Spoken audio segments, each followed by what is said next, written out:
सत्यनिष्ठा में तो सत्यनिष्ठा का सबसे पहले अर्थ, फिर स्वरूप, फिर इसके बाद इसका प्रकार, फिर बढ़ावा देने वाले कारक, फिर इसके बाद इसका विश्लेषण, इसका शासन प्रशासन में क्या महत्व है, क्या प्रासंगिकता है और इसकी क्या समस्या है। इसमें समस्या भी आता है। और 2 नंबर अपना सिलेबस में 3 नंबर टॉपिक देखते रहिएगा। कोई चीज़ छूटेगा तो बताइएगा। ये मैं क्यों पढ़ा रहा हूँ पहले, ये समस्या ये है कि बिना इसको पढ़ाए आगे फिर हम पढ़ ही नहीं सकते हैं, क्योंकि ये जो सत्यनिष्ठा है वो बड़ा गोला है, इसी के भीतर सब गोला आता है।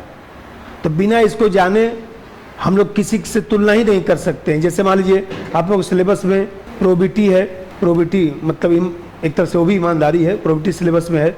जैसे ऑनेस्टी है, तो ये जो ऑनेस्टी है, प्रोबिटी है, ये सब पढ़ेंगे तो सत्यनिष्ठा से तभी डिफरेंस हो पाएगा जब हम सत्यनिष्ठा को पहले पढ़ लें। इसीलिए सत्यनिष्ठा को पहले पढ़ना पड़ता है, क्योंकि तभी उसके बाद ही जो है भेदभाव रहित जो है गैर तरफदारी, निष्पक्षता, समर्पण भाव, सहिष्णुता, ये सब। ये देखिए कंपैशन को संवेदना लिख रखा है, कंपैशन को संवेदना लिख रखा है, ये ध्यान रखिएगा। वहाँ लिख दीजिए जहाँ कंपैशन लिखे थे संवेदना। ये देखिए सिलेबस 3 नंबर में देखिए संवेदना। हम लोग जिसको करुणा लिखे हैं ना, यहाँ पर हिंदी में संवेदना लिख रखा है, तो आप भी संवेदना लिख दीजिए। नहीं तो बाद में खोजेंगे कि देखिए संवेदना तो पढ़ाए नहीं, छोड़ दिए, तो वो कम से कम वो ठीक रहेगा ना मामला। हाँ, अब 6 महीने बाद कॉपी खोलेंगे एग्जाम के समय तो आपको लगेगा कि संवेदना तो छूट गया है। उसी को करुणा कहते हैं, संवेदना या करुणा। तो जो इंटीग्रिटी है, तो ये जो इंटीग्रिटी है, ये एक प्रकार से देखा जाए तो कह सकते हैं कि जो सार्वजनिक कार्य करने वाला व्यक्ति है, कोई सरकारी अधिकारी है, कर्मचारी है, तो ऐसी स्थिति में सरकारी कर्तव्यों से संबंधित मामलों में जो सरकारी कर्तव्य का निर्वहन कर रहा है, सरकारी कर्तव्य करने के मामले में किसी भी प्रकार से दबाव जो होता है, उस दबाव से मुक्त रहने का प्रयास करना सत्यनिष्ठा है। किसी भी प्रकार का दबाव से मुक्त रहने की जो व्यवस्था है वो इंटीग्रिटी है। चाहे जितने भी प्रकार के दबाव हो सकते हैं, कि समर्पण के साथ जो है अपने सार्वजनिक दायित्व का निष्पक्षता से के साथ पूरा करे, ईमानदारी के साथ पूरा करे, कहीं न कहीं अपने कर्तव्य को जो है वो देखा जाए तो कर्तव्य की भावना से पूरा करने का प्रयास करे। तो इसलिए मैं बोला कि इसमें ऑनेस्टी भी है, प्रोबिटी भी है, समर्पण भाव भी है, सब है। ये सब मिलाकर जो अवधारणा बनेगा उसको इंटीग्रिटी कहा जाता है। तो इसका मतलब ये हुआ कि इंटीग्रिटी भाई हमें कहते हैं लोक सेवक के संदर्भ में होता है। जैसे मान लीजिए कोई अधिकारी है, उसकी निष्पक्षता प्रभावित होती है, किसी दबाव में काम करता है, दूसरा अधिकारी तो समझ ही रहा है, तो देखिए मजाक में बोल देता है ना, सत्यनिष्ठा प्रभावित हो रही है। वो भी समझ गया कि क्या बोल रहा है। मान लीजिए किसी का रेट कम था, ठेकेदार का, उसको टेंडर मिलना था, किसी ज़्यादा रेट वाले को दे दिया, तो सब लोगों को तो ऑफिस में पता ही रहता है कि हो क्या रहा है। तो अधिकारी देखिए अपना इनडायरेक्ट रूप में बोलता ही है कि सत्यनिष्ठा प्रभावित मत करिए। अरे कभी कभी तो हो जाता है, हमेशा नियम मत बना लीजिए। तो कहीं न कहीं लोक सेवक से अपेक्षा की जाती है कि वह अपना आचरण इस प्रकार से बनाए रखे कि स्व के हित में, परिवार के हित के स्थान पर जो है सार्वजनिक स्वार्थ भावना पूरी होता रहे, जनहित की भावना पूरी होती रहे। इस मनोभावना को जो है सत्यनिष्ठा कहा जाता है। इसका मतलब यह है कि सार्वजनिक पदाधिकारी कोई ऐसा कार्य न करे जो वास्तव में जो है अंतरात्मा के विरुद्ध हो। लोक सेवक है तो लोक सेवक लगना चाहिए ना, डॉक्टर लगना चाहिए, इंजीनियर लगना चाहिए, मास्टर लगना चाहिए ना। मास्टर का शोभा 2 करोड़ की गाड़ी से चलने में थोड़े न है, अधिकारी की शोभा 2 करोड़ की गाड़ी से चलने में थोड़े न है।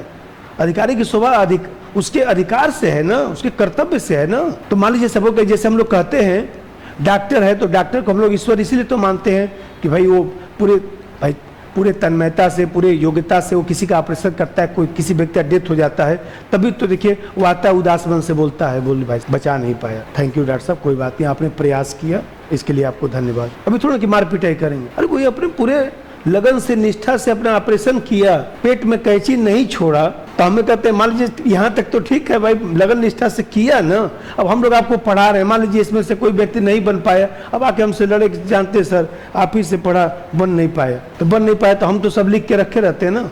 हम लोग के पहले आइए इधर 20 टेस्ट लिया था, 5 टेस्ट आपका दिखाई दे रहा है, सबका नोट करके रजिस्टर बना के रखा हूँ। 5 साल पहले भी जो टेस्ट दिया होगा उसका भी नाम लिख रखा हूँ। 20 टेस्ट लिया था, 5 टेस्ट दिए थे, कैसे नंबर मिलेगा? कम से कम 10 तो दिए होते हैं। तो मान लीजिए हम अपना बचने का तो सब लिख के रखे हैं ना, कि आपको दिखाएंगे कहाँ टेस्ट दिए थे, कॉपी लेके आइए तो, अरे आधा तो लिखिए। तो मान लीजिए सब करिए, जो भी सार्वजनिक पदाधिकारी है, जो भी सार्वजनिक कर्तव्य कर रहे हैं, उसमें जो मान लीजिए जिससे नियुक्ति है, भाई आप मान लीजिए अधिकारी बनेंगे तो इंटरव्यू बोर्ड में बैठेंगे, मान लीजिए किसी को ठेका भी देंगे, लाभ का वितरण भी करेंगे, इन सब कार्यों का संपादन जो है वह जो नियम है, जो विनियम है, जो कानून है, जो आवश्यकता है, उसको ध्यान में रखना, उसमें वस्तुनिष्ठता का प्रयोग करना। एक इसमें वस्तुनिष्ठता भी आप लोग सिलेबस में है, वो भी पढ़ाऊंगा, इसलिए इसको पहले पढ़ा रहा हूँ। वस्तुनिष्ठता ऑब्जेक्टिविटी लिखा होगा, पहले अर्थ लिखिए। इसका सामान्य अर्थ है सार्वजनिक पदाधिकारी अपने सरकारी कर्तव्यों से संबंधित मामलों में किसी भी प्रकार के दबाव से स्वयं को मुक्त रखे, अर्थात मन, वचन और कर्म से सत्य के प्रति निष्ठा रखना, ये तो सत्यनिष्ठा है। मन, वचन और कर्म से सत्य के प्रति निष्ठा रखना, विश्वास रखना, सत्य के प्रति निष्ठा अbliक विश्वास रखना, और आचरण में निष्ठ बने रहना ही सत्यनिष्ठा है। आचरण में निष्ठ बने रहना, निष्ठ बने रहने का मतलब निष्पक्ष बने रहना। निष्ठ मतलब होता है निष्पक्ष, निष्ठ मतलब निष्पक्ष, निष्पक्ष बने रहना ही सत्यनिष्ठा है। तब जानते हैं कि जो फाउंडेशनल वैल्यू है आप लोग के है सिलेबस में, बुनियादी मूल्य, तो यह सत्यनिष्ठा जो है लोक सेवक का बुनियादी मूल्य माना जाता है। इसका मतलब ये होता है, जिसमें अभी बताया कि कोई भी व्यक्ति है बाह्य दबाव से मुक्त होकर बिना किसी तनाव के जब कार्य संपादित करता है, तो ऐसी मनोवृत्ति को जो है सत्यनिष्ठा कहा जाता है। हमसे क्या मतलब? अधिकारी अब जाएंगे, नाम भी बताएंगे, साहब हमारा नाम है, बोले नाम बताओ, काम बताइए जल्दी से, कौन सा काम करना है? ये काम है, तुरंत करेगा, ये लीजिए पकड़ी जाइए। आप कितने बताएंगे? साहब जानते हैं हमारा नाम ये है, मैं फला जगह से आया। नाम न बताइए, अपना काम कराइए, जाइए, बस दूसरे को भेजिए जल्दी से। सत्यनिष्ठा है। नौकर व्यक्ति का काम क्या है? नौकर, भाई हम लोग नौकर हैं ना, मान लीजिए सरकारी आप लोग अधिकारी बनेंगे, IAS बनेंगे, थोड़ा बड़ा नौकर, मान लीजिए PCS बनेंगे, थोड़ा छोटा नौकर है, तो नौकर ही। तो नौकर व्यक्ति का गुण क्या होता है? जितना कहा जाए चुपचाप करिए, जो आपकी जिम्मेदारी है उसको पूरा करिए। नौकर व्यक्ति इतना दिमाग नहीं लगाता है, आप उससे बोल दिए गर्म पानी लाओ, गर्म पानी ला के रख देगा, फिर बोलेंगे दूध ठंडा लेकर आओ, दूध ठंडा लेके आ गया। आपसे पूछेगा भी नहीं कि दूध ठंडा क्यों मंगाए, पानी गर्म क्यों मंगाए, जो बोलेंगे ला के रख दूंगा। आलू बॉयल करके नमक छिड़क के लाओ, आलू बॉयल करके उसमें चाकू रख के नमक रख के ला के रख देगा, लीजिए जो मर्जी सो करिए।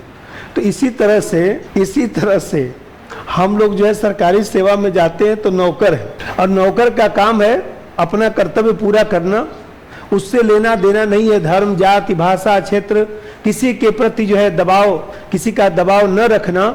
ऐसी जो मनोवृत्ति है उसको सत्यनिष्ठा कहा जाता है। अर्थात करके लिखे तो और सिंपल करवा दूं, अर्थात यदि कोई व्यक्ति बाहरी दबाव से मुक्त होकर बिना किसी तनाव के निष्पक्ष होकर कार्य करता है, बाहरी दबाव से मुक्त होकर बिना किसी तनाव के निष्पक्ष होकर कार्य करता है, तो उसे सत्यनिष्ठा कहा जाता है। अब एक चीज ध्यान रखिएगा, 1994 में जो है, यह अवधारणा बहुत पुरानी तो नहीं है, 1994 में ब्रिटेन में जो है एक समिति बनाई गई थी जिसको बोलते हैं नोलन समिति। तो नोलन समिति जो बनाई गई थी उसने एक सब रिपोर्ट तैयार किया था। तो नोलन समिति ने रिपोर्ट तैयार किया, उसने कहा कि भाई संसद सदस्य हैं, मंत्री हैं, सिविल सेवक हैं, ये लोग जो है एक प्रकार से देखा जाए तो कहीं न कहीं सार्वजनिक पदाधिकारी हैं, चाहे न्यायपालिका के लोग हों, चाहे कार्यपालिका के, चाहे विधायिका के लोग हों। तो जो सार्वजनिक कार्य कर रहा है उसके लिए एक व्यापक आचार संहिता होनी चाहिए, और यह आचार संहिता जो है सत्यनिष्ठा पर आधारित होनी चाहिए, क्योंकि सत्यनिष्ठा के उल्लंघन को जो है सार्वजनिक चिंता का विषय माना गया कि जो काम आपका सार्वजनिक काम था वो आपने सार्वजनिक कार्य को जो है सार्वजनिक स्वार्थ भावना से आपने नहीं किया, इसलिए कहीं न कहीं ठीक नहीं हुआ है। अरे भाई कोई इंटरव्यू देने आता देखते तो है, मान लीजिए समझ करिए, ठीक है कोई इंटरव्यू, जो योग्य व्यक्ति है उसको नंबर मिलना चाहिए, जो नहीं योग्य नहीं नंबर मिलना चाहिए। लेकिन ये सब भेदभाव हो जाता है, किसी की तरफ से तरफदारी हो जाती है, तो ये भी देखा जाए तो सत्यनिष्ठा का उल्लंघन है। तो ये जो गैर तरफदारी आप लोगों को पढ़ना, ये भी इसी का विषय है, गैर तरफदारी सब लिखा हुआ है। निष्पक्षता जितना भी है सब इसी के भीतर है। देखिए उसी सिलेबस में सब लिखा होगा 3 नंबर में। बोला सिलेबस याद कर लेते, इसी में देखिए 3 नंबर में लिखा है, सब पढ़ना है। सत्यनिष्ठा, भेदभाव रहित, गैर तरफदारी, निष्पक्षता, सब ये सब उसी का पार्ट। एक लाइन लिख दीजिए तो उसी में। 1994 में ब्रिटेन की नोलन समिति 1994 में ब्रिटेन की नोलन समिति द्वारा इस अवधारणा का विकास किया गया। 1994 में ब्रिटेन की नोलन समिति द्वारा इस अवधारणा का विकास किया गया। नोलन समिति द्वारा इस अवधारणा का विकास किया गया। अब इसका जैसा स्वरूप लिखिए। स्वरूप आवलिक विशेषता नंबर 1, लोक सेवक से अपेक्षा की जाती है कि वह अपना आचरण इस प्रकार बना के रखे कि स्वहित के स्थान पर सार्वजनिक स्वार्थ भावना ज़्यादा प्राथमिक बना रहे। स्वहित के स्थान पर सार्वजनिक स्वार्थ भावना ब्रैकेट में जनहित, सार्वजनिक स्वार्थ भावना जनहित ज़्यादा प्राथमिक बना रहे। जो शासन में नैतिकता, जो ARC की जो चौथी रिपोर्ट है, बोला था कहीं मिल जाएगा तो ले लीजिएगा, फोटोस्टेट भी मिल जाएगा तो मार्केट मिल जाएगा। आप शासन में नैतिकता, उसमें गांधी जी का स्टेटमेंट लिखा है शुरू में, तो फोटोस्टेट मिल जाएगा। मेरे पास ओरिजिनल तो पड़ा है, नहीं मिलेगा तो बोलिएगा मैं ओरिजिनल ला के दे दूंगा, फोटोस्टेट करा लीजिएगा। क्योंकि मैं 17 वालों में उसका था, 17 रिपोर्ट थी ARC की, मैं 17 ओरिजिनल मंगवाया था, तो मैं भी पढ़ता रहता हूँ। तो आप फोटोस्टेट कराना करा लीजिए, उसे मार्केट में मिल जाए तो अच्छी बात है। उसको एक बार अध्ययन कर डालिएगा, क्योंकि उसमें जितना लिखा है सेकेंड ARC में जो है ये बुनियादी मूल्य की बात की गई थी। उसी में जो है सत्यनिष्ठा, निष्पक्षता, सहिष्णुता, समान अनुभूति, वस्तुनिष्ठता, प्रतिबद्धता, दृढ़ता, सेवा भाव, समर्पण भाव सब लिखा है। वही हम लोग का सिलेबस है। तो सरकारी किताब है, आप अध्ययन कर सकते हैं।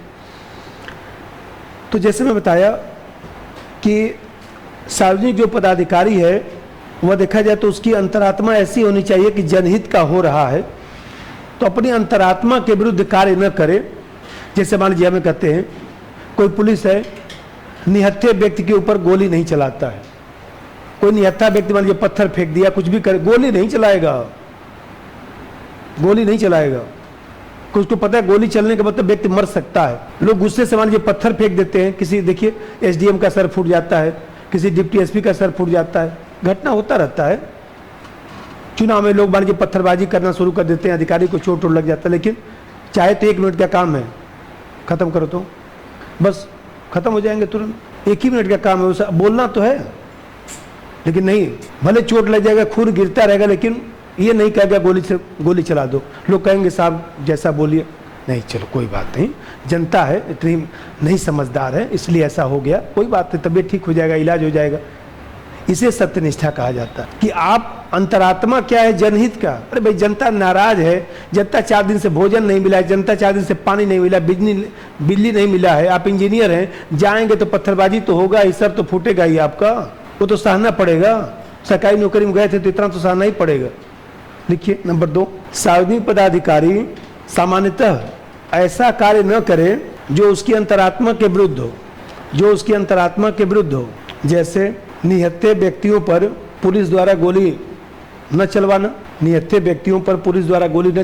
इसी प्रकार देखिए हम कहते हैं अग्निवीर के लिए इतना बिहार के यूपी के बच्चे जो आंदोलन कर रहे थे, कितनी ट्रेनें जला दी, कितने सार्वजनिक संपत्ति का उल्लंघन हो गया, लेकिन सब बच्चों को सामान्यतः जो है अधिकांश बच्चों को बरी कर दिया गया। किसी बच्चे पर सामान्यतः जो है केस वोस नहीं चल रहा। आप जानते हैं कि ऐसे बच्चों को थाने में पकड़ के लाया जाता है। अरे भाई गुस्सा था ना, सरकार की पॉलिसी थी 4 साल की, इसके प्रति गुस्सा था ना, इसलिए उनके प्रति केस वोस बनता है, बाद में सफा होकर फेंक दिया जाता है। जाओ यार तुम्हारा करियर बर्बाद हो जाएगा, जाओ कोई बात, जो हुआ सो हुआ। अच्छा थानेदार अपना ही तो काम करेगा, जाओ यार अपना पढ़ाई लिखाई करो, जो हुआ सो हुआ, सब नामों काट दिया तुम्हारा, जाओ। उसमें लिख सकते हैं अग्निवीर के संदर्भ में आंदोलन कर रहे बच्चों को सामान्यतः रिहा कर दिया गया है। इसी प्रकार से नंबर 3, सार्वजनिक पदाधिकारी नियुक्ति ठेका नियुक्ति, ठेका, लाभ का वितरण आदि कार्यों का संपादन, कानून नियम योग्यता को ध्यान में रखकर करना, और सामान्यतः वस्तुनिष्ठता का प्रयोग किया जाए। उसी में सामान्यतः वस्तुनिष्ठता का प्रयोग किया जाए। ऑब्जेक्टिविटी, देखिए जैसे मैं बताया था कि एक होता है ऑब्जेक्टिविटी, एक होता है सब्जेक्टिविटी। ये वस्तुनिष्ठता है, आप लोग है सिलेबस में, अभी पढ़ाता हूँ। वस्तुनिष्ठता ये हो गया विषयनिष्ठता। तो ये निश्चित होता है, ये निश्चित है, क्लियर और डिस्टिंक्ट है। वस्तु को देखकर, मैं कह रहा हूँ कि पंखा है तो आप भी तो पंखा कहेंगे, ये दोनों कहेंगे घड़ी है। भाई मैं कह रहा हूँ पंखा तो आप भी पंखा कहिए, इसको वस्तुनिष्ठता बोलते हैं। ये निश्चित है। और ये सब्जेक्टिविटी का मतलब विषय को देखकर, जैसे मान लीजिए न्याय है, अब मैं कहूँ कि न्याय की क्या परिभाषा, तो कोई परिभाषा हो ही नहीं सकती। समानता की कोई परिभाषा हो ही नहीं। समानता सबको समान करना समानता नहीं है। सबके साथ असमान व्यवहार करना भी समानता नहीं है। समानता जो है, समान परिस्थिति में समान, असमान परिस्थिति में असमान व्यवहार करना समानता है। लेकिन फिर भी इसमें जो है औचित्यता होनी चाहिए। औचित्य के आधार पर समानता को लागू करना, ये समानता है। पूर्णतः समानता हो ही नहीं सकता है। समानता केवल अनुमानजन्य प्रक्रिया के रूप में है। और जो मैं बोल रहा हूं, तो हमको जितना ज्ञान है मैं बोल रहा हूं, कोई व्यक्ति को ज्ञान होगा कि सबको 20-20 रुपया दे दीजिए, सबको समोसा खिला देते, तो समानता आ जाती। तो जितना मान लीजिए हमें कहते, जितना वो व्यक्ति जानेगा उसके हिसाब से बोल दिया, तो ये अनिश्चित है। तो यह देख रहे हैं, ये निश्चित है, ये अनिश्चित है। तो जब कोई निर्णय अधिकारी करे तो वस्तुनिष्ठता मतलब निश्चितता को ध्यान में रखकर करे। आप लोगों का मेंस का जो कॉपी चेक होता है तो उसमें मॉडल आंसर होता है। ये मत समझिएगा कि यूपीपीसीएस से मॉडल आंसर नहीं है।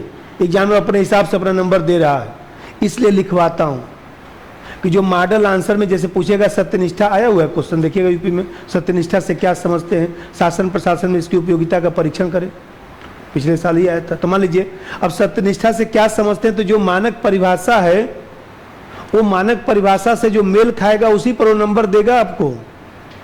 आपके लिखने से नहीं होगा, कोई मैं अपने मन से थोड़ा लिखा रहा हूँ। जो एआरसी की रिपोर्ट में लिखा गया है, जो एथेंटिक किताबों में लिखा गया है, चुपचाप उसी को लिखवाता हूँ। बताने का तरीका भले मेरा अलग हो, लेकिन लिखवाऊंगा वही, क्योंकि वो नहीं लिखेंगे नंबर उम्र देगा नहीं।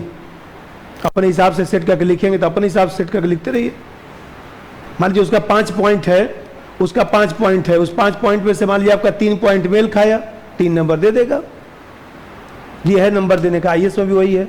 इसलिए बोलता हूँ कि जो पढ़िए एथेंटिक पढ़िए, कहानी वानी पढ़ने होने की जरूरत नहीं, कोई मतलब नहीं रह गया है, क्योंकि नंबर पर मिलना वाला है नहीं। इसी प्रकार से जैसे मैं बताया कि वस्तुनिष्ठता का प्रयोग करना, जैसे मैं बताया कि इस तरह से व्यवहार करना जिससे सिद्धांत और व्यवहार का अंतर समाप्त हो। हम कहते हैं कोड ऑफ एथिक्स बनाया गया है, कोड ऑफ कंडक्ट बनाया गया है सिलेबस में। तो कोड ऑफ एथिक्स है, कोड ऑफ कंडक्ट है, तो कहीं ना कहीं वो किस लिए बनाया गया है, उसका पालन होना चाहिए। जिसमें बताया कि हमें कहते हैं कि जो ईमानदारी है, चाहे प्रोबिटी है, प्रोबिटी का मतलब भी ईमानदारी होता है, लेकिन धारण करना, अच्छे जो चीज़ें हैं उसको धारण करना जो है प्रोबिटी है। तो हमें कहते हैं प्रोबिटी का प्रयोग करना, ऑनेस्टी का प्रयोग करना, नॉन पार्टीशनशिप का प्रयोग करना, ये लगना चाहिए कि व्यवहार में हो रहा है, व्यवहार में लगना चाहिए कि हो रहा है, केवल कागज में नहीं। ये सत्यनिष्ठा है। अब जाते हैं, मान लीजिए ऐसे एग्जाम्पल लीजिए, बैंक में जाते हैं अकाउंट खोलने के लिए। बैंक का कर्मचारी भी एक तरह से वो भी सार्वजनिक पदाधिकारी है, जो सरकारी बैंक है, अच्छा बैंक मैनेजर है। आप जाते हैं, साहब अकाउंट खोलना है, बैठिए, ये फार्म लीजिए। और कुछ देर बाद आप बोलते हैं कि मैं जानते पढ़ा लिखा नहीं हूँ, कोई बात नहीं, वहीं कोई बैठा रहेगा, इसका फार्म भरो जी, इनका फार्म भरो, तो फार्म भरवा देगा। लाए हैं वो आधार कार्ड लाए हैं, अब नहीं आधार कार्ड तो नहीं लाए हैं, तो मोबाइल पर मंगाइए ना, घर से मोबाइल पर मंगवाएंगे, बोलेगा इधर लाइए, देखिए ट्रांसफर करके तुरंत प्रिंट आउट निकाल लेगा, परेशान नहीं करेगा। बोलेगा अंगूठा उठा लगाएंगे, लगाइए, और तुरंत आधा 1 घंटे में देखिए आपका अकाउंट वगैरह सेट करके बोलेगा आइएगा, या घर पे आपके सब चला जाएगा। अच्छा लगा ना। और कितने बैंक मैनेजर हैं जाएंगे अकाउंट खुलवाना, आज नहीं खुलेगा, 2 दिन बाद। तो हम कहते हैं कि ये जो मनोवृत्ति है वो सत्यनिष्ठा नहीं है। आप सार्वजनिक सेवा में बैठे हुए तो सार्वजनिक सेवा का भाव होना चाहिए, सिद्धांत तो व्यवहार का अंतर समाप्त होना चाहिए। लगे कि नहीं आप सरकारी नौकर हैं तो सरकारी नौकर प्रतीत होना चाहिए। नंबर 3, सिद्धांत और व्यवहार का अंतर समाप्त, सिद्धांत और व्यवहार का अंतर कम होना चाहिए। सिद्धांत और व्यवहार का अंतर कम होना चाहिए या समाप्त होना चाहिए, कम या समाप्त होना चाहिए। सिद्धांत और व्यवहार का अंतर कम या समाप्त होना चाहिए। जैसे कोड ऑफ एथिक्स, जो सिलेबस में वही लिख देना है। Code of ethics, code of conduct, code of ethics, code of conduct का व्यवहारिक प्रयोग किया जाए, का व्यवहारिक प्रयोग किया जाए। आपको ध्यान होगा कि उत्तराखंड आंदोलन चल रहा था रामपुर में, मुरादाबाद के पास है रामपुर, तो वहाँ पर आंदोलन चल रहा था। तो उत्तराखंड जब नहीं बना था तो 2000 में आंदोलन था। तो उस समय जो है, जो वहाँ पर एसपी थे कश्यप जी, उन्होंने गोली चलवा दिया, काफ़ी लोग मर गए। और छोड़िए, उस घटना को दबा दिया गया, कितने लोगों की लाशों को जो है वहीं पर नदी तक फेंक दिया गया इधर उधर, नहीं तो हंगामा हो जाता। कम से कम हजारों लोग मर गए होंगे, इतनी भीड़ थी। हुआ क्या घटना, वो व्यक्ति एसपी था, नया नया उसका अभी ट्रेनिंग से आया था, वहीं पर उसकी पोस्टिंग हुई थी। और जो है वो देखा जाए तो भीड़ तो अभी बताया, भीड़ तो पत्थर चलाएगी, भीड़ तो अपना गाली देगी, इधर उधर करेगी। देखिए अधिकारी ऑफिस बैठा रहता है, लोग ऑफिस के बाहर ही उसको उल्टा सीधा बोलते हैं, दूर भी नहीं जाते, बाहर ही जाकर उल्टा सीधा बोलते हैं, अब मुर्दाबाद करते हैं। अच्छा अधिकारी आएगा हंसते हुए बोलेगा पानी नहीं पिए हैं, चाय पिए हैं, चाय पिलवाऊँ, बैठिए ना चादर बिछवाता हूँ। अरे बोल रहा है, बोलने दीजिए, गुस्सा है उसको, उसका खाद वाद का पैसा नहीं मिला है, उसको गन्ने का पैसा नहीं मिला है, वैसे भी 2 साल से पैसा नहीं मिलेगा तो किसी को तो बोलेगा ही, मुर्दाबाद करेगा ही, तो क्या गुस्सा होना है। तो सरकारी में राजकाज होता है। तो देखा जाए अब वो व्यक्ति को हो गया, उसके बाद जो हजारों लोग मर गए, उनको जेल की सजा हो गई। सुप्रीम कोर्ट ने कहा नहीं, ये गलत है, आपने गोली चलवा दिया, इतने लोग मर गए। अरे आपका सर फूट गया था, मर तो नहीं गए थे, मर ही जाते तो क्या हुआ, 1000 लोगों को मरने से अच्छा था कि एक आदमी मर जाता। तो सुप्रीम कोर्ट का तर्क, तो ये सत्यनिष्ठा है। एक पॉइंट और लिखिए, पारदर्शिता, खुलापन, पारदर्शिता, खुलापन, ईमानदारी, पारदर्शिता, खुलापन, ईमानदारी, सेवा भाव, प्रतिबद्धता आदि आदि बुनियादी मूल्यों के आधार पर अपने कार्यों को संपन्न करना। जैसे सोशल ऑडिटिंग पढ़ाया था उसमें, गवर्नेंस में सोशल ऑडिटिंग, आरटीआई आदि पहलुओं को बढ़ावा देना, आदि पहलुओं को बढ़ावा देना। ठीक है, अब इसके कुछ प्रकार भी हैं, 1-2 और लिख डालिएगा। पेज नंबर देखिए तो 1 नंबर वाले बुकलेट में होगा, 1-2 और लिखिएगा, क्योंकि इसमें ज़्यादा नहीं लिखवाऊंगा।